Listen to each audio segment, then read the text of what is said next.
ಈಗಾಗಲೇ ಜಾತಿ ಜನಗಣತಿ ಸಮೀಕ್ಷೆ ನಡೀತಾ ಇದ್ದು ಸರ್ಕಾರದಿಂದ ಜಾತಿ ಗಣತಿ ಸಮೀಕ್ಷೆಯ ಅವಧಿಯನ್ನ ವಿಸ್ತರಣೆ ಮಾಡಲಾಗಿದೆ.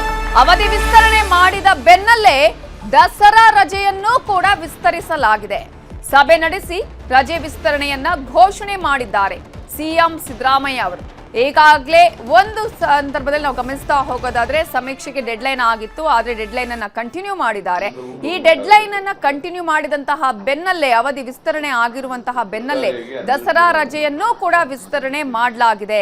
ಸಭೆ ನಡೆಸಿ ರಜೆ ವಿಸ್ತರಣೆ ಬಗ್ಗೆ ಘೋಷಣೆ ಮಾಡಿದ್ದಾರೆ ಸಿದ್ದರಾಮಯ್ಯ. ಅಕ್ಟೋಬರ್ 18ರವರೆಗೂ ರಾಜ್ಯದಲ್ಲಿ ದಸರಾ ರಜೆ, ಸರ್ಕಾರ ಮತ್ತು ಅನುದಾನಿತ ಶಾಲೆಗಳಿಗೆ ರಜೆ ವಿಸ್ತರಣೆ ಮಾಡಲಾಗಿದೆ ಅಂತ ಸಿದ್ದರಾಮಯ್ಯ ಘೋಷಣೆ ಮಾಡಿದ್ದಾರೆ. ಸ್ಪಷ್ಟವಾದಂಥ ಸೂಚನೆಯನ್ನು ಕೊಟ್ಟಿದ್ದೀವಿ.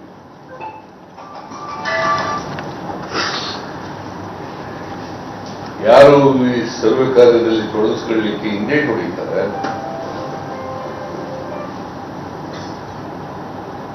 ಉದ್ದೇಶಪೂರ್ವಕವಾಗಿ ಒಪ್ಪಲ್ಲ ಅಂತೇವ್ರ ಮೇಲೆ ಸರ್ಕಾರ ಶಿಸ್ತಿನ ಕ್ರಮ ತಗೊಳ್ಳುತ್ತೆ.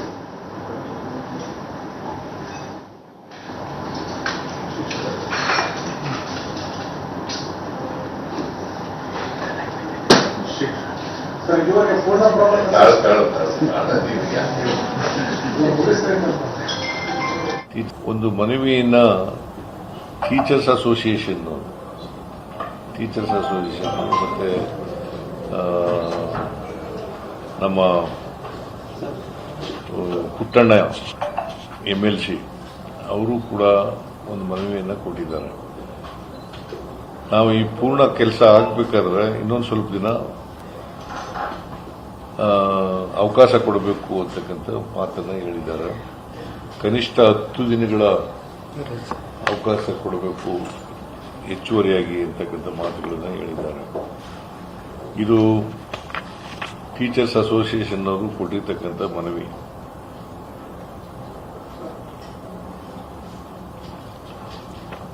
ಬೇಕಾದ್ರೆ ಕಾಪಿ ಮಾಡಿ ನಿಮಗೆಲ್ಲ ಕೊಡ್ತೀವಿ.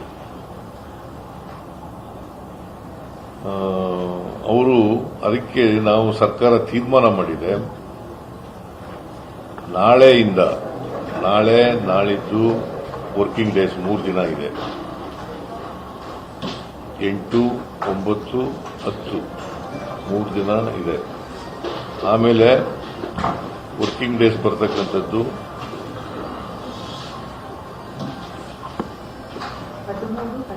13, 14, 15, 16, 17, 18, 13, 14, 15, 16, 17, 18 ಇಷ್ಟು ದಿನ ಶಾಲೆಗಳಿಗೆ ರಜಾ ಕೊಡ್ತೀವಿ. ಈಗ ಸಮೀಕ್ಷೆಯ ಅವಧಿ ವಿಸ್ತರಣೆ ಆಯ್ತಲ್ಲ, ಈಗ ಈ ವಿವಿಧ ಜಿಲ್ಲೆಗಳಲ್ಲಿ ಅಕ್ಟೋಬರ್ 12ರವರೆಗೆ, ಬೆಂಗಳೂರಲ್ಲಿ ಅಕ್ಟೋಬರ್ 24ರವರೆಗೆ ಸಮೀಕ್ಷೆಯ ಅವಧಿಯನ್ನು ವಿಸ್ತರಣೆ ಮಾಡಿದಂತಹ ಬೆನ್ನಲ್ಲೇ ಯಾರ್ಯಾರು ಈ ಸಮೀಕ್ಷೆಯನ್ನು ಶಿಕ್ಷಕರು ಮಾಡ್ತಾ ಇದ್ರು ಅವರಿಗೆ ರಜೆನೇ ಇಲ್ಲದಂಗೆ ಆಗಿತ್ತು, ಉಳಿದವರಿಗೆ ಮಾತ್ರ ರಜೆ ಸಿಕ್ಕಿತ್ತು. ಇಂತಹ ಸಂದರ್ಭದಲ್ಲಿ ದಸರಾ ರಜೆಯನ್ನು ವಿಸ್ತರಣೆ ಮಾಡಬೇಕು, ಇದರಿಂದ ಶಿಕ್ಷಕರು ಒತ್ತಡಕ್ಕೆ ಒಳಗಾಗ್ತಾ ಇದ್ದಾರೆ ಅನ್ನುವಂತಹ ಮನವಿಯನ್ನ ಸಿದ್ದರಾಮಯ್ಯ ಅವರಿಗೆ ಸಲ್ಲಿಸಲಾಗಿತ್ತು. ಜೊತೆಗೆ ಶಿಕ್ಷಣ ಸಚಿವರಿಗೂ ಸಲ್ಲಿಕೆ ಮಾಡಲಾಗಿತ್ತು. ಈ ಒಂದು ಮನವಿಯನ್ನ ತೆಗೆದುಕೊಂಡಂತಹ ಸಿಎಂ ಸಿದ್ದರಾಮಯ್ಯ ಅವರು ಸಭೆಯನ್ನ ಮಾಡಿದ್ರು. ಆ ಸಭೆಯಲ್ಲಿ ಇದೀಗ ಒಂದು ನಿರ್ಧಾರವನ್ನ ತೆಗೆದುಕೊಳ್ಳಲಾಗಿದೆ. ದಸರಾ ರಜೆಯನ್ನು ಕೂಡ ವಿಸ್ತರಣೆ ಮಾಡಿ ಅಂತ ಹೇಳಿ ಸರ್ಕಾರ ಇದೀಗ ಆದೇಶವನ್ನ ಘೋಷಣೆ ಮಾಡಿದೆ. ಪ್ರಮುಖವಾಗಿ ಇವತ್ತು ನಡೆದಂತಹ ಹಿಂದುಳಿದ ವರ್ಗಗಳ ಆಯೋಗದ ಸಭೆ ಬಳಿಕ ಸಿಎಂ ಸಿದ್ದರಾಮಯ್ಯ ಈ ಒಂದು ಘೋಷಣೆಯನ್ನ ಮಾಡಿದ್ದಾರೆ. ಅಕ್ಟೋಬರ್ 18ರವರೆಗೂ ರಾಜ್ಯದಲ್ಲಿ ದಸರಾ ರಜೆ ಇರುತ್ತೆ. ಸರ್ಕಾರ ಮತ್ತು ಅನುದಾನಿತ ಶಾಲೆಗಳಿಗೆ ರಜೆಯನ್ನ ವಿಸ್ತರಣೆ ಮಾಡಿ ಅಂತ ಹೇಳಿ ಸಿಎಂ ಸಿದ್ದರಾಮಯ್ಯ ಈಗ ಘೋಷಣೆಯನ್ನ ಮಾಡಿದ್ದಾರೆ. ಇದರ ಬಗ್ಗೆ ಇನ್ನಷ್ಟು ಡೀಟೇಲ್ಸ್ ಕೊಡೋದಕ್ಕೆ ನಮ್ಮ ರಿಪೋರ್ಟರ್ ಆಶಿಕ್ ಮುಲ್ಕಿ ನೇರ ಸಂಪರ್ಕದಲ್ಲಿ ಜಾಯ್ನ್ ಆಗಿದ್ದಾರೆ. ಆಶಿಕ್ ಮುಲ್ಕಿ, ಒಂದ್ ಕಡೆ ಸಮೀಕ್ಷೆಯನ್ನು ಮಾಡುವಂತಹ ಸಂದರ್ಭದಲ್ಲಿ ಸಾಕಷ್ಟು ಶಿಕ್ಷಕರಿಗೆ ಒತ್ತಡ ಕೂಡ ಇತ್ತು, ಸಮೀಕ್ಷೆ ಮುಗಿಬೇಕು ಅಂತ ಹೇಳಿ, ಅದರ ಅವಧಿಯನ್ನು ಕೂಡ ವಿಸ್ತರಣೆ ಮಾಡಲಾಗಿದೆ. ಮತ್ತೊಂದಷ್ಟು ಬೇಡಿಕೆ ಮನವಿ ಕೂಡ ಇತ್ತು, ದಸರಾ ರಜೆ ವಿಸ್ತರಣೆ ಮಾಡಬೇಕು, ಈಗ ಸಾಕಷ್ಟು ಒತ್ತಡ ಆಗ್ತಾ ಇದೆ ಅಂತ ಹೇಳಿ. ಈ ಹಿನ್ನೆಲೆಯಲ್ಲಿ ಸರ್ಕಾರ ತೆಗೆದುಕೊಂಡಂತಹ ನಿರ್ಧಾರಗಳು ಏನೆಲ್ಲ ಘೋಷಣೆ ಆಗಿದೆ, ಇದರ ಬಗ್ಗೆ ಹೆಚ್ಚಿನ ಡೀಟೇಲ್ಸ್ ಏನಿದೆ?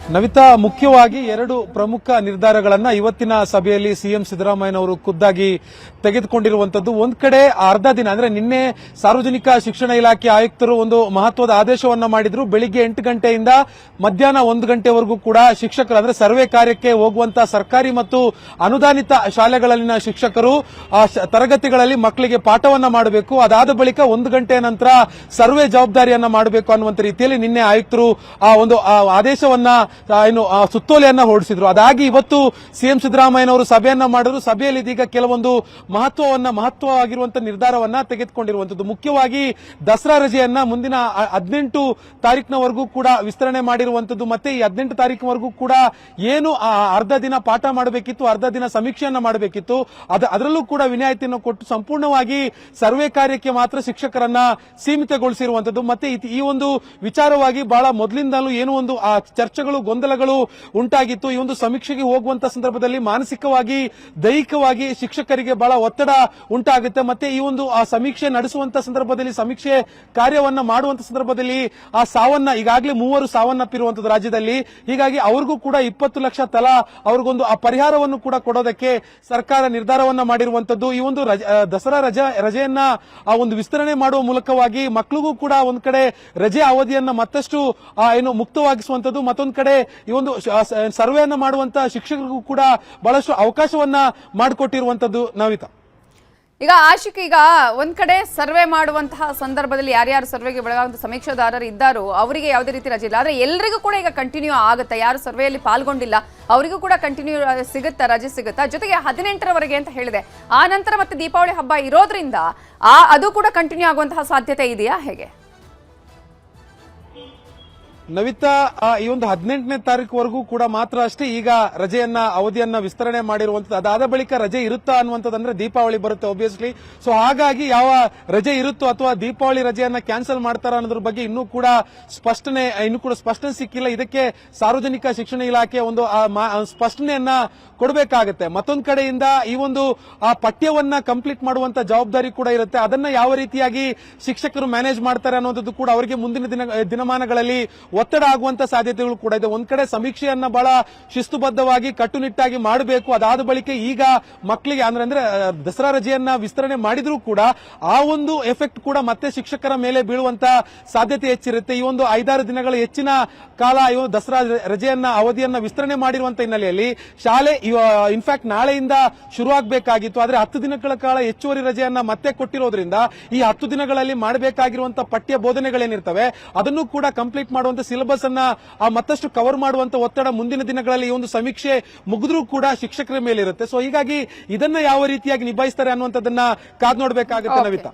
ಹಾಗೆ ಸಂಪರ್ಕದಲ್ಲಿರಿ ಆಶಿಕ್ ಮುಲ್ಕಿ.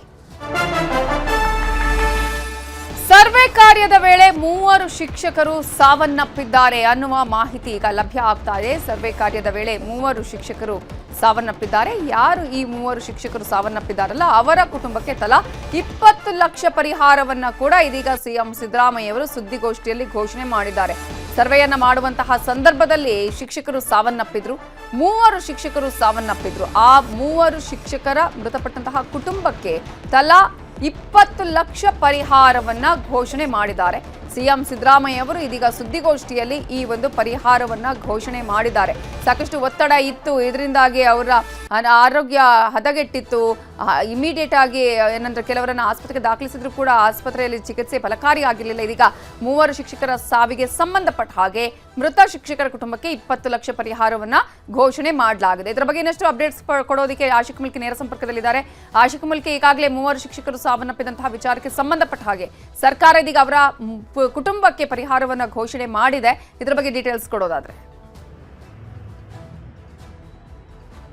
ಖಂಡಿತ ನವಿತಾ, ಈ ಒಂದು ಸಮೀಕ್ಷೆಗೆ ಶಿಕ್ಷಕರನ್ನ ನೇಮಕ ಮಾಡುವಂತ ಸಂದರ್ಭದಲ್ಲಿ ಅವರ ಮೇಲೆ ಆಗುವಂತಹ ಒತ್ತಡವನ್ನ, ಮಾನಸಿಕ ಮತ್ತು ದೈಹಿಕ ಒತ್ತಡವನ್ನ ಯಾವ ರೀತಿಯಾಗಿ ನಿಭಾಯಿಸ್ತಾರೆ, ಇದು ಶಿಕ್ಷಕ ವೃಂದಕ್ಕೆ ಸಾಕಷ್ಟು ಹೊರೆಯಾಗುತ್ತೆ ಅನ್ನುವಂತಹ ಮಾತುಗಳೆಲ್ಲ ಕೂಡ ಕೇಳಿ ಬಂದಿತ್ತು. ಇದ್ರ ಬಗ್ಗೆ ರಾಜಕೀಯವಾಗಿ ಕೂಡ ಚರ್ಚೆ ಆಗಿತ್ತು.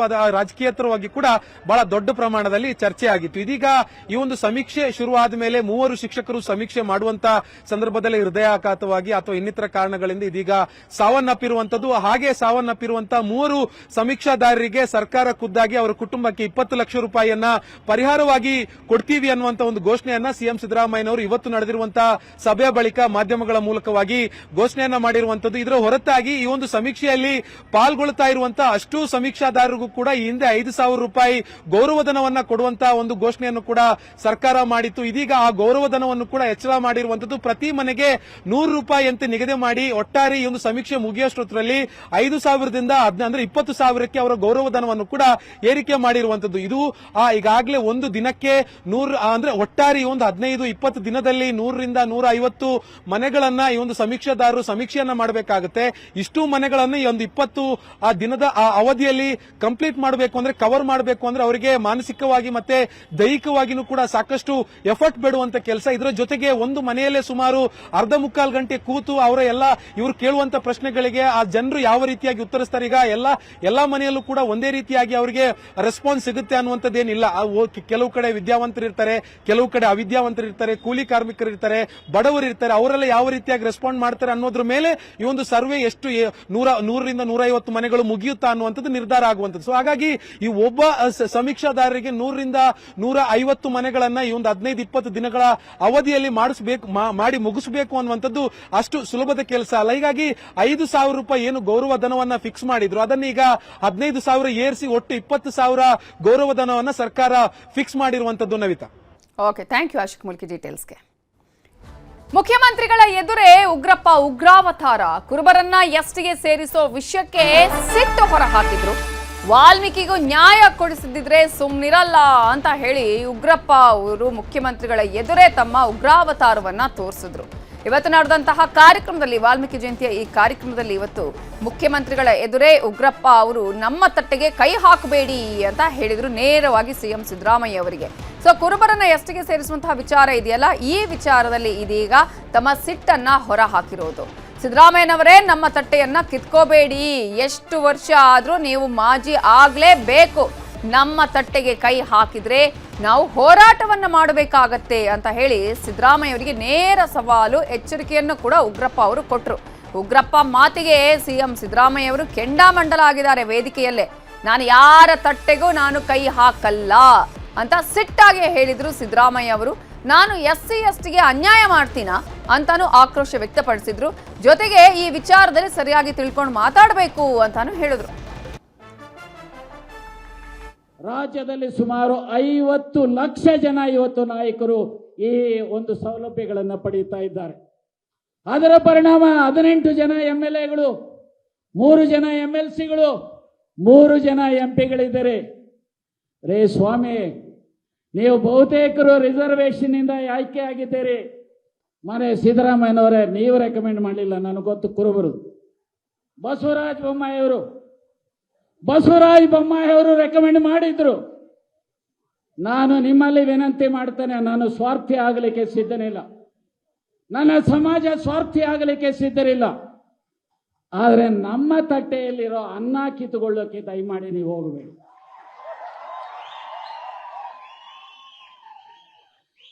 ನೀವು ನಮ್ಮ ಜೊತೆಯಲ್ಲಿ ಸಹಪಂಕ್ತಿಯಲ್ಲಿ ಕೂಡಬೇಕು ಅನ್ನೋ ಹಾಗಿದ್ರೆ, ನಮ್ಮ ಜೊತೆಯಲ್ಲಿ ಸಹಪಂಕ್ತಿಯಲ್ಲಿ ನೀವು ಕೂಡಬೇಕು ಅನ್ನೋ ಹಾಗಿದ್ರೆ, ದೀಸ್ ಆರ್ ದ 3 ಕಂಡೀಷನ್ಸ್. ಯಾರು SC ಆಗಬೇಕು ಅನ್ನೋ ಇದ್ರೆ ಕುಲಶಾಸ್ತ್ರ ಅಧ್ಯಯನ ಮಾಡಬೇಕು, ಆರ್ಟಿಕಲ್ 341 ಪ್ರಕಾರ. ಈಗ ಉಗ್ರಪ್ಪನವರು ಒಂದು ಮಾತು ಹೇಳಿದ್ರು, ನಮ್ಮ ತಟ್ಟೆ ಕೈ ಮಾಡಿ. ನಾವು ತಟ್ಟೆ ಕೈ ಹಾಕರೇ ಇಲ್ಲ, ಯಾರ ತಟ್ಟೆಗೂ ಕೈ ಹಾಕರೇ ಇಲ್ಲ, ನಿಮ್ಮ ತಟ್ಟೆ ಕೈ ಹಾಕರೇ ಇಲ್ಲ. ಮತ್ತೆ ಇದನ್ನ ಕುರುಬರನ್ನೆಲ್ಲ ST ಮಾಡಬೇಕು ಅಂತೇಳಿ ಚಳುವಳಿ ಮಾಡಿದವರು, ಪಾದಯಾತ್ರೆ ಮಾಡಿದವರು ನಾನಲ್ಲ. ಇದನ್ನ ಮಾಡಿದವರು ಮಿಸ್ಟರ್ ಈಶ್ವರಪ್ಪ. ಹೇಳಯ್ಯ, ಕರೆಕ್ಟ್ ಹೇಳಲಿಲ್ಲ ನೀನು ಇದನ್ನ.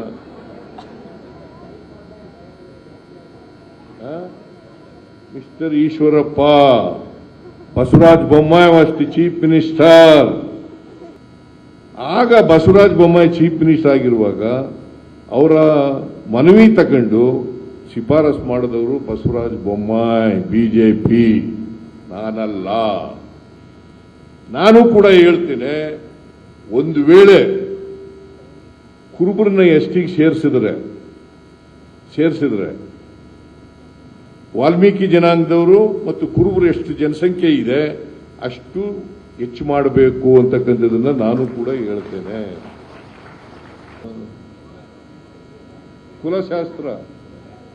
ಕುಲಶಾಸ್ತ್ರ ಮಾಡಿ ಎಸ್ಟಿಗೆ ಬರೋದಾದ್ರೆ ಮತ್ತೆ ಕೇಂದ್ರ ಸರ್ಕಾರ ಮಾಡೋದು ರಾಜ್ಯ ಸರ್ಕಾರ ಅಲ್ಲ. ಮತ್ತೆ ಕೇಂದ್ರ ಸರ್ಕಾರ ಎಸ್ಟಿ ಮಾಡ್ತಕ್ಕಂಥ ಅಧಿಕಾರ ಇರ್ತಕ್ಕಂಥದ್ದು ಕೇಂದ್ರ ಸರ್ಕಾರಕ್ಕೆ, ರಾಜ್ಯ ಸರ್ಕಾರಕ್ಕೆ ಅಲ್ಲ. ಆಂಜನೇಯ, ಏನು ಉಗ್ರಪ್ಪ ಇದು ಹೇಳಲೇ ಇಲ್ಲ ನೀನು. ನಾನು ಅನ್ಯಾಯ ಮಾಡ್ತೀನ? ಎಸ್ಟಿ ಜನರಿಗೆ ಅನ್ಯಾಯ ಮಾಡ್ತೀನ? ಎಸ್ಸಿ ಜನರಿಗೆ ಅನ್ಯಾಯ ಮಾಡ್ತೀನ? ದಾರಿ ತಪ್ಪಿಸ್ತಕ್ಕಂಥವ್ರು ಏನೇನೋ ಹೇಳ್ತಾರೆ. ಮಾಡಿದವರು ಯಾರು? SCP TSP ಕಾಯ್ದೆಯನ್ನು ಮಾಡಿದವರು ನಾವು, ಕಾಂಗ್ರೆಸ್ ಸರ್ಕಾರ. ಏನ್ರಿ ಗೊತ್ತಾಯ್ತೇನಾ? ಅವತ್ತು 15,894 ಕೋಟಿ ಇತ್ತದ್ದು.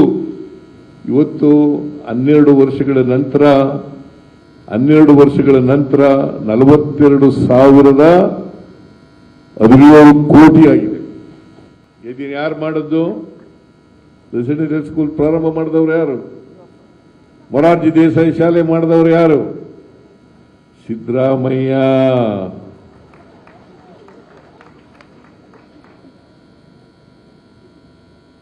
ನಿಮಗೆಲ್ಲ ಇತಿಹಾಸ ತಿಳ್ಕೋಬೇಕು. ವಾಲ್ಮೀಕಿ ಇತಿಹಾಸ ಗೊತ್ತಿರಬೇಕಲ್ಲ.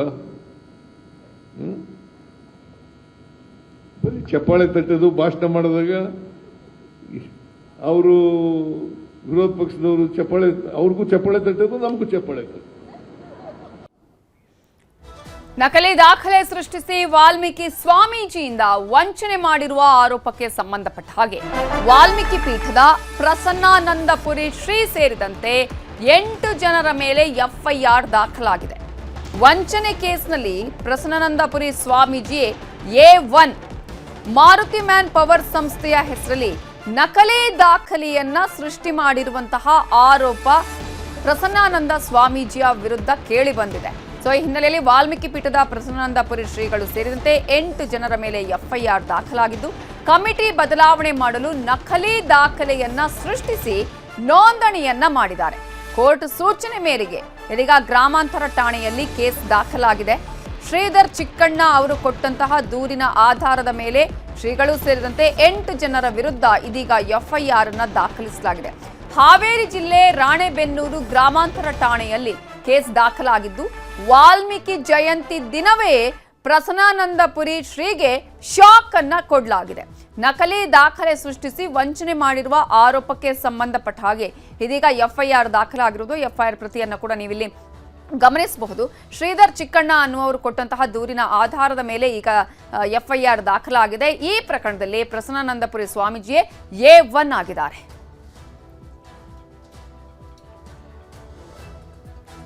ಪ್ರಸನ್ನಾನಂದ ಸ್ವಾಮಿ ರಾಜನಹಳ್ಳಿ ವಾಲ್ಮೀಕಿ ಗುರುಪೀಠ ನಮ್ಮ ಮಠಕ್ಕೆ ಈ ಸ್ವಾಮಿ ತಂದ್ಕೊಂಡದ್ದೇ ದುರದೃಷ್ಟಕರ. ಕಾರಣ, ಈ ರಾಣೆಬೆನ್ನೂರಿನಲ್ಲಿ CJM ಕೋರ್ಟ್, ಪ್ರಧಾನ ಹಿರಿಯ ಸಿವಿಲ್ ನ್ಯಾಯಾಲಯ ಆ್ಯಂಡ್ CJM ಕೋರ್ಟ್ನಲ್ಲಿ ಖಾಸಗಿ ದೂರನ್ನು ಈ ಶಿಕ್ಷಣ ಸಂಸ್ಥೆಯ ಪದಾಧಿಕಾರಿಗಳು ಫೋರ್ಜರಿ ಸಿಗ್ನೇಚರ್ ಮಾಡಿ DR ಡಾಕ್ಯುಮೆಂಟನ್ನು ಕ್ರಿಯೇಟ್ ಮಾಡಿ ಕೊಟ್ಟಿದ್ದಾರೆ ಅನ್ನೋದ್ರ ಬಗ್ಗೆ ಈಗ ಆಲ್ರೆಡಿ ಘನ ನ್ಯಾಯಾಲಯದ ಆದೇಶದ ಮೇರೆಗೆ ರಾಣೆಬೆನ್ನೂರು ಗ್ರಾಮಾಂತರ ಪೊಲೀಸ್ ಠಾಣೆಯಲ್ಲಿ FIR ದಾಖಲಾಗಿದೆ. ನಾನ್ ಬೆಲೆಬಲ್ ಅಫೆನ್ಸ್ ಇದ್ದಾವೆ, 420 ಇದ್ದಾರೆ ಅನ್ನೋದ್ರ ಬಗ್ಗೆ ಡಾಕ್ಯುಮೆಂಟ್ ಆಗಿ ಈಗ ಆಲ್ರೆಡಿ ಅವರಿಗೆ FIR ಆಗಿದೆ. ಈಗ ನೆಕ್ಸ್ಟ್ ಈಗ ಮುಂದೆ ನಾನ್ ಬೆಲೆಬಲ್ ಇದೆ. ಈ ಒಂದು ಮಹಾನ್ ವ್ಯಕ್ತಿ, ಈ ರಾಷ್ಟ್ರ ಕಂಡ ಹೆಸರಾಂತ ವಾಲ್ಮೀಕಿಯವರು ಭಾರತ ದೇಶದ ಏನು ಮಹಾನ್ ಗ್ರಂಥ ಆಗಿರ್ತಕ್ಕಂಥ ವಾಲ್ಮೀಕಿಯವರು ಏನು ರಾಮಾಯಣ ಬರೆದ್ರಲ್ಲ, ಇಂಥ ಮಹಾನ್ ವ್ಯಕ್ತಿಯ ವೇದಿಕೆ ಮೇಲೆ ಈ ಸ್ವಾಮಿ ಹಾಜರಾಗಬಾರ್ದು ಅನ್ನೋದು ನಮ್ಮದು ಒತ್ತಡ ಇತ್ತು. ನಾವು ಒತ್ತಾಯ ಮಾಡಿದ್ದೇವೆ, ರಾಜ್ಯದ ನಾಯಕರೆಲ್ಲರೂ ಒತ್ತಾಯ ಮಾಡಿದ್ದಾರೆ. ಯಾವ ಕಾರಣದಿಂದಲೂ ನಿನ್ನ ಮಠದಲ್ಲಿ ಇರಬಾರ್ದು, ನೀವು ಈ ಕಾರ್ಯಕ್ರಮದಲ್ಲಿ ನೀನು ಆಗಮಿಸಬಾರ್ದು ಅನ್ನೋದು. ಹೀಗಾಗಿ ಅವನು ಅಟೆಂಡ್ ಆಗಲಿಲ್ಲದ್ದೇ ನಮಗೆ ತುಂಬ ಖುಷಿಯಾಗಿದೆ. ಈ ಇದ್ರ ಬಗ್ಗೆ ಇನ್ನಷ್ಟು ಡೀಟೇಲ್ಸ್ ಅನ್ನ ಕೊಡೋದಕ್ಕೆ ನಮ್ಮ ರಿಪೋರ್ಟರ್ ಸಂಜಯ್ ಈಗ ಫೋನ್ ಸಂಪರ್ಕದಲ್ಲಿ ಜಾಯ್ನ್ ಆಗಿದ್ದಾರೆ. ಸಂಜಯ್, ಪ್ರಸನ್ನಾನಂದಪುರಿ ಶ್ರೀ ವಿರುದ್ಧ ಅವರು ಸೇರಿದಂತೆ 8 ಜನರ ವಿರುದ್ಧ ಎಫ್ಐಆರ್ ದಾಖಲಾಗಿದೆ. ಏನೆಲ್ಲ ಅಂಶಗಳನ್ನು ಅದರಲ್ಲಿ ಉಲ್ಲೇಖ ಮಾಡಲಾಗಿದೆ, ಮಾಡಿರುವಂತಹ ವಂಚನೆ ಏನೇ? ಏನು ಹಾವೇರಿ ಜಿಲ್ಲೆ ರಾಣೆಬೆನ್ನೂರಿನಲ್ಲಿ ಏನು ಮಾರುತಿ ಮ್ಯಾನ್ ಪವರ್ ಎಂಬ ಒಂದು ಶಿಕ್ಷಣ ಸಂಸ್ಥೆಯಲ್ಲಿ ನಕಲಿ ದಾಖಲೆಗಳನ್ನ ಸೃಷ್ಟಿಸಿ ಏನು ಆ ಕಮಿಟಿ ಬಾಡಿ ಏನಿರುತ್ತೆ ಆ ಸಂಸ್ಥೆದು ಅದನ್ನ ಸಂಪೂರ್ಣವಾಗಿ ಬದಲಾವಣೆ ಮಾಡಬೇಕು ಅಂತ ಹೇಳಿ ಅಲ್ಲಿ ಕೆಲವರಿಗೆ ಸದಸ್ಯರುಗಳಿಗೆ ಗೊತ್ತಿಲ್ಲದೇನೆ ಅವರ ಸಹಿಗಳನ್ನ ಮಾಡಿ ನೋಂದಣಿ ಕಚೇರಿಗೆ ಅವನ್ನೆಲ್ಲ ಕಳಿಸಿ ಆ ಬಾಡಿಯನ್ನ ಬದಲಾವಣೆ ಮಾಡ್ಲಿಕ್ಕೆ ಅಂತ ಹೇಳಿ ಹೋದಂತ ಸಂದರ್ಭದಲ್ಲಿ ಏನು ಅಲ್ಲಿ ಬಾಡಿಯಲ್ಲಿದ್ದಂತಹ ಏನು ಮಾಜಿ ಅಧ್ಯಕ್ಷರಿದ್ದರು ಅವರು ಕೂಡ ಈ ಒಂದು ಆರೋಪವನ್ನ ಮಾಡಿರುವಂತದ್ದು. ಯಾಕಂದ್ರೆ ಇವರು ನಮಗೆ ಯಾವುದೇ ಮಾಹಿತಿಗಳನ್ನ ನೀಡದಲೆ ಈ ರೀತಿ ದಾಖಲೆಗಳನ್ನ ಸೃಷ್ಟಿ ಮಾಡಿ ನಾವು ಸಹಿ ಮಾಡದಲೆ ಎಲ್ಲ ದಾಖಲೆಗಳನ್ನ ಸೃಷ್ಟಿ ಮಾಡಿ ಕಮಿಟಿಯನ್ನ ಬದಲಾವಣೆ ಮಾಡ್ತಿದ್ದಾರೆ. ಅದಲ್ಲದೆ ಕೂಡ ಕೆಲವೊಂದಿಷ್ಟು ಅನುದಾನ ಕೂಡ ಇದರ ಬಳಕೆ ಮಾಡ್ಲಿಕ್ಕೆ ಹೊರಟಿದ್ದಾರೆ. ಹಾಗಾಗಿ ಈ ಪೊಲೀಸ್ ಠಾಣೆಗೆ ದೂರು ಕೊಡ್ಲು ಹೋಗ್ತಾರೆ. ಅಂದ್ರೆ ಪ್ರಭಾವಿ ಸ್ವಾಮೀಜಿ ಆಗಿರೋದ್ರಿಂದ ಪ್ರಭಾವ ಬೆಳೆಸಬಹುದು ರಾಜಕೀಯವಾಗಿ ಅಂತ ಹೇಳಿ ಅವರು ನೇರವಾಗಿ ಕೋರ್ಟ್ ಮೊರೆ ಹೋಗ್ತಾರೆ. ಕೋರ್ಟ್ ನಿಂದ ದೂರು ದಾಖಲಿಸಿ ಬಳಿಕ ಏನು ರಾಣೆಬೆನ್ನೂರು ಗ್ರಾಮಾಂತರ ಪೊಲೀಸ್ ಠಾಣೆಯಲ್ಲಿ ಪ್ರಸನ್ನಾನಂದ ಸ್ವಾಮೀಜಿ ಸೇರಿದಂತೆ ಒಟ್ಟು 8 ಜನರ ವಿರುದ್ಧ ಈಗ ಸದ್ಯ ಕಾನೂನು ಕ್ರಮಕ್ಕೆ ಎಫ್ಐಆರ್ ಆಗಿದೆ. ಅದಲ್ಲದೆ ಕೂಡ ಏನು ಕೆಲವೊಂದಿಷ್ಟು ಸೆಕ್ಷನ್ 417, 418, 419 ಈ ರೀತಿ ಕೆಲವೊಂದಿಷ್ಟು ಸೆಕ್ಷನ್ಗಳನ್ನು ಕೂಡ ಹಾಕಲಾಗಿದೆ. ಸದ್ಯ ಈಗ ಸ್ವಾಮೀಜಿ ಅವರು ಹಾಗಾಗಿ ಈ ಒಂದು ಕಾರ್ಯಕ್ರಮಕ್ಕೆ ಎಲ್ಲೋ ಒಂದ್ ಕಡೆ ಮುಖಭಂಗ ಆಗುತ್ತೆ ಅನ್ನೋ ಒಂದು ಉದ್ದೇಶದಿಂದ ಇವತ್ತು ವಾಲ್ಮೀಕಿ ಜಯಂತಿ ಇದ್ರೂ ಕೂಡ ಕಾರ್ಯಕ್ರಮಗಳು ಬೆಂಗಳೂರಲ್ಲಿ ಕೂಡ ಕಾರ್ಯಕ್ರಮದಲ್ಲಿ ಭಾಗಿಯಾಗಿಲ್ಲ. ಅದಲ್ಲೇ ಕೂಡ ಜಿಲ್ಲೆಯಲ್ಲಿ ಕೂಡ ಎಲ್ಲಿದ್ದಾರೆ ಸಂಜಯ್? ಜೊತೆಗೆ ಈಗ ದೂರುದಾರರು ಏನೆಲ್ಲ ದಾಖಲೆಗಳನ್ನ ಕೊಟ್ಟಿದ್ದಾರೆ, ಈಗ ವಿಚಾರಣೆ ಆರಂಭ ಆಗಿದೆಯಾ ಹೇಗೆ? ಈಗ ಸದ್ಯ ಅದು ರಾಣೆಬೆನ್ನೂರಿನಲ್ಲಿ ದೂರು ದಾಖಲಾಗಿರೋದ್ರಿಂದ ಸದ್ಯ ಈಗ ಸ್ವಾಮೀಜಿ ಅವರು ಮಠದಲ್ಲಿ ಇಲ್ಲ ಅಂತ ಹೇಳಲಾಗ್ತಿದೆ. ಈ ಬಗ್ಗೆ ಈಗ ಪೊಲೀಸರು ಅಂದ್ರೆ ದಾಖಲೆಗಳು ಏನೇನು ಫೇಕ್ ಮಾಡಿದ್ದಾರೆ ಅನ್ನೋದ್ರ ಬಗ್ಗೆ ತನಿಖೆ ಕೈಗೊಂಡಿದ್ದಾರೆ. ನಾವು ಇನ್ನು ಸಂಪೂರ್ಣ ತನಿಖೆ ಕೈಗೊಂಡ ಬಳಿಕ ಮಾಹಿತಿ ಎಲ್ಲ ಕಂಪ್ಲೀಟ್ ಆದ ಬಳಿಕ ನಾವು ಮಾಹಿತಿ ನೀಡ್ತೀವಿ ಅಂತ ಹೇಳಿ ಪೊಲೀಸರು ಹೇಳಿರುವಂತದ್ದು ನವಿತಾ ಇದ್ದೇನೆ ಸದ್ಯಕ್ಕೆ. ಓಕೆ, ಥ್ಯಾಂಕ್ ಯು ಸಂಜಯ್ ಡೀಟೇಲ್ಸ್ಗೆ. ಕಾಂತಾರ ಚಾಪ್ಟರ್ 1 ಸಿನಿಮಾ ತಂಡಕ್ಕೆ ತುಳುಕೂಟ ಪತ್ರ ಬರೆದಿದೆ. ತುಳುಕೂಟದಿಂದ ನಟ ನಿರ್ದೇಶಕ ರಿಷಬ್ ಶೆಟ್ಟಿಗೆ ಪತ್ರ ಬರೆಯಲಾಗಿದೆ. ದೈವದ ಅನುಕರಣೆ ಮಾಡ್ತಿರೋರ ವಿರುದ್ಧ ಅಸಮಾಧಾನವನ್ನ ಹೊರಹಾಕಿದ್ದಾರೆ. ಈ ಪತ್ರದಲ್ಲಿ ತುಳು ದೈವದ ಬಗ್ಗೆ ನೀವು ಸಿನಿಮಾ ಮಾಡಿದ್ದೀರಿ, ಅದಕ್ಕೆ ನಮ್ದೇನು ಅಭ್ಯಂತರ ಇಲ್ಲ. ಆದ್ರೆ ಕಾಂತಾರ ಸಿನಿಮಾ ನೋಡಿ ದೈವದ ಬಗ್ಗೆ ವಿಕೃತಿ ಮಾಡ್ತಾ ಇದ್ದಾರೆ. ಅನೇಕರು ವಿಕೃತಿ ಮೆರಿತಾ ಇದ್ದಾರೆ. ಎಲ್ಲೆಂದ್ರಲ್ಲಿ ದೈವದ ಅನುಕರಣೆ ಮಾಡ್ತಾ ಇದ್ದಾರೆ. ಈ ರೀತಿಯಾಗಿ ದೈವದ ಅನುಕರಣೆ ಮಾಡೋದನ್ನ ನಿಲ್ಲಿಸೋದಿಕ್ಕೆ ಜಾಗೃತಿ ಮೂಡಿಸಬೇಕು ಅಂತ ಹೇಳಿ ಪತ್ರವನ್ನ ತುಳುಕೂಟ ಬರೆದಿದೆ. ಈ ಸಿನಿಮಾ ನೋಡಿದವರು ಈಗ ಅನೇಕರು ಆ ರೀತಿಯಾಗಿ ಒಂದು ರೀತಿಯಲ್ಲಿ ವೇಷಭೂಷಣವನ್ನ ತೊಟ್ಟು ಅದೇ ರೀತಿಯಾಗಿ ಮಾಡುವಂತಹ ಕೆಲಸಗಳು ನಡೀತಾ ಇದೆ. ದೈವದ ಅನುಕರಣೆ ಮಾಡ್ತಾ ಇದ್ದಾರೆ. ಹಾಗಾಗಿ ಆ ರೀತಿಯಾಗಿ ದೈವದ ಅನುಕರಣೆ ಮಾಡೋದು ಸಲ್ಲದು, ಅದನ್ನ ನಿಲ್ಲಿಸಬೇಕು, ಅದರ ಬಗ್ಗೆ ಜಾಗೃತಿಯನ್ನ ಚಿತ್ರತಂಡವೇ ಮಾಡಬೇಕು ಅಂತ ಹೇಳಿ ತುಳುಕೂಟ ಇದೀಗ ಪತ್ರವನ್ನ ಬರೆದಿದ್ದು ಎಲ್ಲೆಂದರಲ್ಲಿ ದೈವದ ಅನುಕರಣೆ ನಿಲ್ಲಿಸೋದಕ್ಕೆ ಜಾಗೃತಿ ಮೂಡಿಸಿ ಅಂತ ಹೇಳಿ ಪತ್ರವನ್ನ ಈಗಾಗಲೇ ತುಳುಕೂಟ ಬರೆದಿದೆ. ಈ ಒಂದು ತುಳುಕೂಟದಲ್ಲಿ ಬರೆದಿರುವಂತಹ ಪತ್ರದಲ್ಲಿ ಸಿನಿಮಾದ ಬಗ್ಗೆ ನಮ್ಗೆ ಯಾವುದೇ ರೀತಿಯ ಅಭ್ಯಂತರ ಇಲ್ಲ, ಒಂದು ಒಳ್ಳೆಯ ಸಿನಿಮಾ ಮಾಡಿದ್ದೀರಿ, ದೈವದ ಅನುಕರಣೆಯನ್ನ ಆದ್ರೆ ಮಾಡ್ತಾ ಇದ್ದಾರೆ ಅನೇಕರು, ಎಲ್ಲೆಂದರಲ್ಲಿ ವೇಷಭೂಷಣವನ್ನ ತೊಡ್ತಾರೆ, ದೈವದ ರೀತಿಯಲ್ಲಿ ಅನುಕರಿಸ್ತಾ ಇದ್ದಾರೆ, ಆ ರೀತಿಯಾಗಿ ಆಗಬಾರ್ದು, ಅದಕ್ಕೆ ತನ್ನದೇ ಆದಂತಹ ಪಾವಿತ್ರ್ಯತೆ ಇದೆ. ಕೆಲವು ಸಭೆ ಸಮಾರಂಭಗಳಲ್ಲಿ ಈ ರೀತಿಯಂತಹ ವೇಷಭೂಷಣಗಳನ್ನು ತೊಟ್ಟು ಅದನ್ನ ಅನುಕರಣೆ ಮಾಡೋದು, ಅದಕ್ಕೆ ಇರುವಂತಹ ಗೌರವ ಹಾಳಾಗುವಂತಹ ರೀತಿಯಲ್ಲಿ ಆಗ್ತಾ ಇದೆ. ಇರುವಂತಹ ಏನು ಗೌರವ ಇದೆ ಅದನ್ನ ಹಾಳು ಮಾಡುವ ಕೆಲಸವನ್ನ ಅನೇಕರು ಮಾಡ್ತಾ ಇದ್ದಾರೆ. ಹಾಗಾಗಿ ಜಾಗೃತಿ ಮೂಡಿಸಿ ಅಂತ ಹೇಳಿ ತುಳುಕೂಟ ಇದೀಗ ಪತ್ರವನ್ನ ಬರೆದಿದೆ. ಚಿತ್ರತಂಡ ಇದಕ್ಕೆ ಒಂದು ಜಾಗೃತಿ ಮೂಡಿಸುವ ಕೆಲಸ ಆಗಬೇಕು ಅಂತಾನು ಪತ್ರದಲ್ಲಿ ಮನವಿಯನ್ನ ಮಾಡಿಕೊಂಡಿದ್ದಾರೆ. ಕಾಂತಾರ ಚಾಪ್ಟರ್ 1 ಈಗಾಗಲೇ ದೊಡ್ಡ ಮಟ್ಟದಲ್ಲಿ ಸೌಂಡ್ ಮಾಡ್ತಾ ಇದೆ. ದೇಶ ವಿದೇಶಗಳಲ್ಲಿ ಇದೀಗ ಜನ ಈ ಚಿತ್ರಕ್ಕೆ ಮನಸೋತಿದ್ದಾರೆ. ಅಷ್ಟು ಮಾತ್ರ ಅಲ್ಲ, ದೈವಕ್ಕೆ ಇರುವಂತಹ ಒಂದು ಸ್ಥಾನಮಾನ ಆಗಿರ್ಬೋದು, ದೈವದ ಪವಾಡಗಳ ಆಗಿರಬಹುದು ಅಥವಾ ಅದರ ಕಾರಣಿಕ ಆಗಿರ್ಬೋದು, ಇವೆಲ್ಲವನ್ನ ಕೂಡ ಈ ಚಿತ್ರದಲ್ಲಿ ಅತ್ಯಂತ ಅಚ್ಚುಕಟ್ಟಾಗಿ ತೋರಿಸಲಾಗಿದೆ. ಆದ್ರೆ ಇದೀಗ ಈ ಒಂದು ಚಿತ್ರ ದೊಡ್ಡ ಮಟ್ಟದಲ್ಲಿ ಬಾಕ್ಸ್ ಆಫೀಸ್ ಅಲ್ಲಿ ಕೊಳ್ಳೆ ಹೊಡಿತಾ ಇರುವಂತಹ ಸಂದರ್ಭದಲ್ಲಿ, ಎಲ್ಲಾ ರೆಕಾರ್ಡ್ಸ್ ಅನ್ನ ಬ್ರೇಕ್ ಮಾಡ್ತಾ ಇರುವಂತಹ ಸಂದರ್ಭದಲ್ಲಿ ತುಳುಕೂಟ ಒಂದು ಮನವಿಯನ್ನ ಮಾಡಿಕೊಂಡಿದೆ ಚಿತ್ರತಂಡಕ್ಕೆ. ಕಾರಣ, ಈ ಚಿತ್ರವನ್ನ ನೋಡಿದವರು ಅನೇಕರು ಇದೇ ರೀತಿಯಾಗಿ ಅನುಕರಣೆ ಮಾಡ್ತಾ ಇದ್ದಾರೆ. ಆ ಅನುಕರಣೆ ಬಗ್ಗೆ ಜಾಗೃತಿಯನ್ನ ಮೂಡಿಸಬೇಕು. ಎಲ್ಲೆಂದ್ರಲ್ಲಿ ಅನುಕರಣೆ ಮಾಡೋದು, ಎಲ್ಲೆಂದ್ರಲ್ಲಿ ಈ ರೀತಿಯಾಗಿ ದೈವದ ಭೂತದ ವೇಷಭೂಷಣಗಳನ್ನ ತೊಟ್ಟು ಅದನ್ನ ಸಭೆ ಸಮಾರಂಭಗಳಲ್ಲಿ ಮಾಡುವಂತಹ ರೀತಿ ಸಲ್ಲದು. ಅದಕ್ಕೆ ಅಪಮಾನ ಆಗತ್ತೆ, ಗೌರವ ಹಾಳಾಗುವಂತಹ ರೀತಿಯಲ್ಲಿ ಕೆಲವರು ನಡೆದುಕೊಳ್ತಾ ಇದ್ದಾರೆ.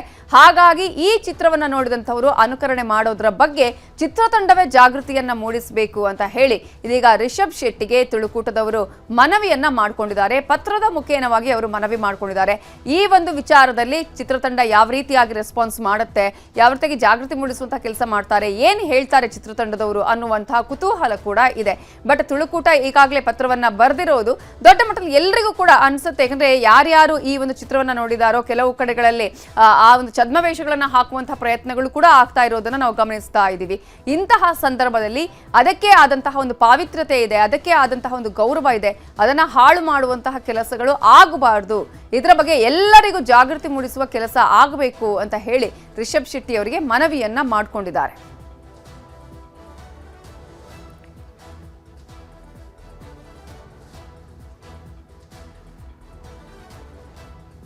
ಸಿನಿಮಾ ಈಗ ದೇಶ ವಿದೇಶಗಳಲ್ಲಿ ಧೂಳೆಬ್ಬಿಸ್ತಾ ಇದೆ, ಬಾಕ್ಸ್ ಆಫೀಸ್ ಚಿಂದಿ ಉಡಾಯಿಸ್ತಾ ಇದೆ.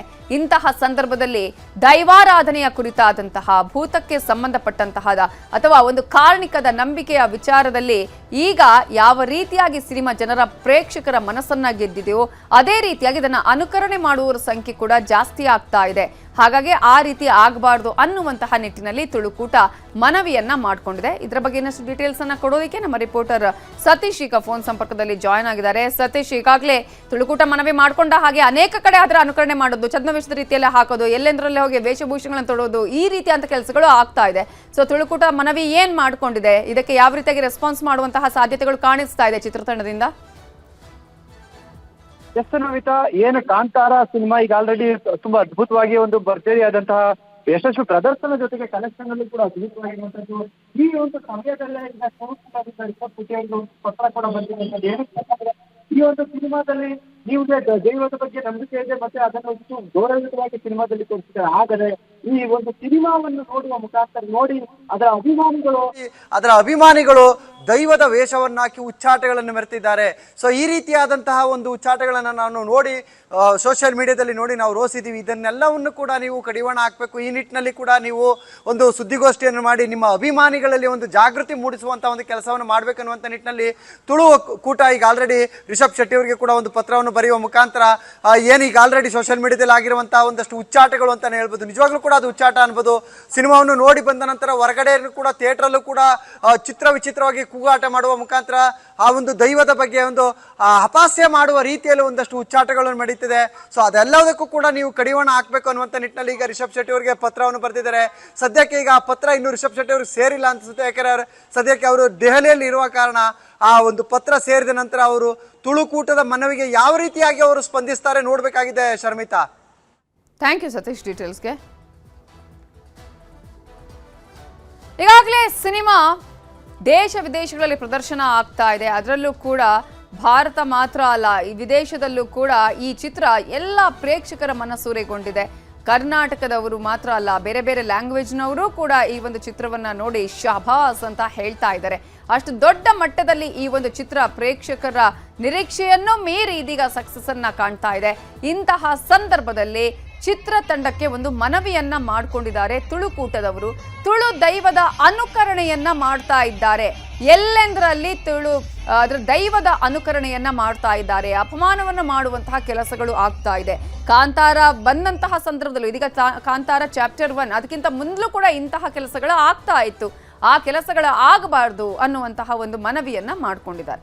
ಇದರ ಬಗ್ಗೆ ಮಾತನಾಡೋದಕ್ಕೆ ನಮ್ಮ ಜೊತೆ ಇದೀಗ ತುಳುಕೂಟ ಬೆಂಗಳೂರಿನ ಅಧ್ಯಕ್ಷರಾಗಿರುವಂತಹ ಸುಂದರ್ ರಾಜ್ ರೈ ಫೋನ್ ಸಂಪರ್ಕದಲ್ಲಿ ಜಾಯ್ನ್ ಆಗಿದ್ದಾರೆ. ನಮಸ್ತೆ.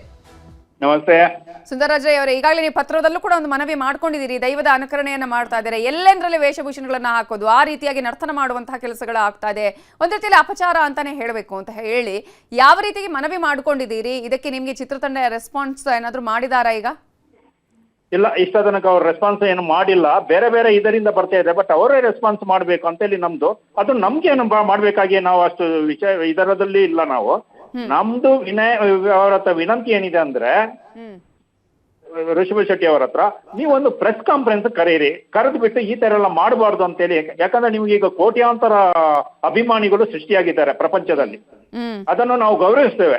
ನೀವು ಮಾಡಿದ ಸಿನಿಮಾಕ್ಕೆ ನಮ್ಮ ಯಾವುದೇ ಅಭ್ಯಂತರ ಆಗ್ಲಿ ಇದಾಗ್ಲಿ ಏನು ಇಲ್ಲ. ಆದ್ರೆ ನಿಮ್ಮ ಸಿನಿಮಾದಲ್ಲಿ ಥಿಯೇಟರ್ ಒಳಗಡೆ ಮೈ ಮೇಲೆ ಬರುವುದು, ಆಮೇಲೆ ವೇಷಭೂಷಣಗಳನ್ನ ಹಾಕೊಂಡು ಅಲ್ಲಿ ಬರುವುದು ದೈವದ್ದು, ಅಂದ್ರೆ ಬಹುಶಃ ಅವರಿಗೆ ಅದರದ್ದು ವಿಷಯ ಗೊತ್ತಿಲ್ಲ ಅಂತ ಅನ್ಕೊಂಡಿದ್ದೇವೆ ನಾವು. ಅವಿಭಜಿತ ದಕ್ಷಿಣ ಕನ್ನಡ ಜಿಲ್ಲೆಯವರು ದೇವರು ಅಂತೇವೆ ವಿನಃ ದೇವರು ದೈವ ಅನ್ನಲ್ಲ. ನಮ್ಗೆ ದೈವನೇ ಮುಖ್ಯ, ಮತ್ತೆ ದೈವನೇ ನಮ್ಮ ಪ್ರಥಮ ಪ್ರಾಶಸ್ತ್ಯ. ಪ್ರತಿ ದೇವಸ್ಥಾನದಲ್ಲಿ ನಮ್ಮ ದೈವಸ್ಥಾನ ಇದ್ದೇ ಇದೆ. ಮತ್ತೆ ನಮ್ಮ ಕುಟುಂಬಕ್ಕೂ ಒಂದೊಂದು ದೈವಗಳು ಇದ್ದಾವೆ. ಅದಕ್ಕೆ ಏನೋ ಒಂದು ಕಡೆ ಘಾಸಿ ಆಗುತ್ತಿದೆ, ಇಲ್ಲಾಂದ್ರೆ ಅದರ ಮೇಲೆ ಒಂದು ದಾಳಿ ಆಗ್ತಾ ಇದೆ ಎಂಬ ಒಂದು ಇದಿದೆ. ಈ ಋಷಭ ಶೆಟ್ಟಿ ಅವರು ಆವಾಗ ಫಿಲ್ಮ್ ರಿಲೀಸ್ ಆಗುವಾಗ ಒಂದು ಮಾತು ಹೇಳಿದ್ರು, ಇದೊಂದು ಸಿನಿಮಾ ಅಂತ ನೋಡಿ ಅಂತೇಳಿ. ನಾವು ಸಿನಿಮಾ ಅಂತಲೇ ನೋಡ್ತೇವೆ, ಅದರ ಬಗ್ಗೆ ನಮ್ದೇನು ಭಿನ್ನಾಭಿಪ್ರಾಯ ಏನಿಲ್ಲ. ಆದ್ರೆ 7 ಕೋಟಿ ಜನಸಂಖ್ಯೆ ಕರ್ನಾಟಕದ್ದು, 7 ಕೋಟಿ ಜನಸಂಖ್ಯೆ ಸಿನಿಮಾ ಅಂತ ನೋಡಕ್ಕೆ ಸಾಧ್ಯನಾ? ಒಂದು 35, 40 ಲಕ್ಷ, 50 ಲಕ್ಷ, 1 ಕೋಟಿ ಜನ ನೋಡಬಹುದು. ಅದರ ಮೇಲಾಗಿ ಅವಿಭಜಿತ ದಕ್ಷಿಣ ಕನ್ನಡ ಜಿಲ್ಲೆಯಲ್ಲಿ ಪ್ರತಿ ಮನೆಯಲ್ಲಿ ದೈವ ಇದೆ, ಪ್ರತಿ ಕುಟುಂಬದಲ್ಲಿ ದೈವ ಇದೆ, ಇವರು ದೈವಾರಾಧಕರಾಗಿರ್ತಾರೆ. ಆದ್ರೆ ಅಷ್ಟು ಜನರು ಸಿನಿಮಾ ಅಂತ ಒಪ್ಕೊಳ್ಳೋಕೆ ರೆಡಿ ಇದ್ದಾರ? ಅದಕ್ಕೆ ನಮ್ದು ಇಷ್ಟೇ ಅವರದ ಮನವಿ ಋಷಭ ಶೆಟ್ಟಿ ಅವರ ಹತ್ರ, ದಯವಿಟ್ಟು ನೀವೊಂದು ಪ್ರೆಸ್ ಕಾನ್ಫರೆನ್ಸ್ ಕರೆಯಿರಿ, ಕರೆದು ಬಿಟ್ಟು ಈ ತರ ಮಾಡಬಾರ್ದು ಅಂತ ಒಂದು ವಿನಂತಿ ಮಾಡಿ ಅಂತೇಳಿ ನಾವು ವಿನಂತಿಸ್ಕೊಳ್ತೇವೆ. Okay, thank you Sundararaj Rai ಅವರೇ.